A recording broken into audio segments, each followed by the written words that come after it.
It is a much more conservative state, the experts say. How do you do well there?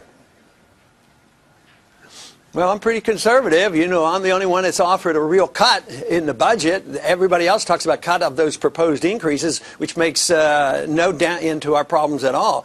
So when they understand that I'm willing to cut $1 trillion out of the budget and move forward and change our ways and even talk about things that are very important, like monetary policy, because that's what encourages politicians to spend money, no, I think they're going to respond very favorably. I imagine the polls have just gone up in the last 24 hours down in South Carolina. So we're pretty optimistic about how things will work out in South Carolina. Congressman, at 2 different events, maybe even 3 different events, from Santorum to Newt Gingrich, your supporters have mixed with Occupy supporters and created kind of a rowdy atmosphere. Would you encourage them to stop that?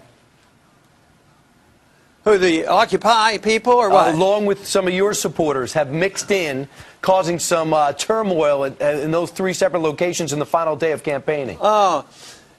Well, what I advise is people have, you know, of course, have the right to demonstrate. I tell people they ought to be polite. And if they even bend over to lean over and get into this area where they're breaking laws and practicing civil disobedience, they do it at their own risk. And, you know, civil disobedience is a proper tool as it was in the civil rights movement.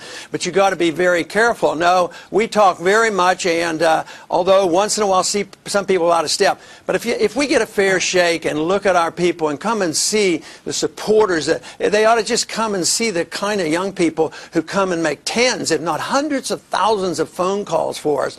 I mean, these are really, really nice, clean-cut young people. So it's unfair to judge us by a few people who have acted out of line, and we do not encourage that, obviously. Congressman, excuse me for saying this, but do you believe that some people call you kooky because of your foreign policy only? Is that the reason why?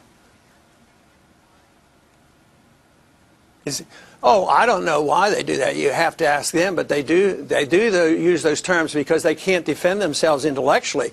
If they say my foreign policy is kooky, maybe they ought to look at what's happening. Why is invading a country like in Iraq, who never did a thing to us, kill a lot of people, then turn it over to the Shiites, who are now allies with the Iranians? I call that kooky. I call it kooky allowing our president now to go in numerous countries. Even today, he went into another African country without permission of the Congress and fighting wars undeclared. That is kooky, and that is why the American people are sick and tired of what we have. About 70% of the American people are now with me and saying it's time to get out of Afghanistan. I guess the reason there's no benefit to be there. The reason I ask that question is because you sound so much like the other Republicans in the field on almost everything else. And so I'm wondering if that's why some of the analysts use that term with you, just about your foreign policy. Well, they choose that to probably discredit me because I'm the consistent one, because conservatives and constitutionalists are supposed to say we're for limited government, personal liberty, and balanced budgets, live within our means. So, yes, they'll support me on the issues I want to cut spending here at home frequently, sometimes not when they pass No Child Left Behind and prescription drug programs.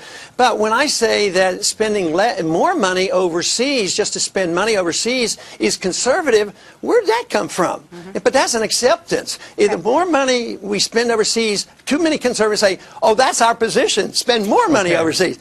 That doesn't make any sense to me. All right. Well, congratulations on your second-place finish last night in New Hampshire. Next stop, the Palmetto State. Ron Paul, thank you.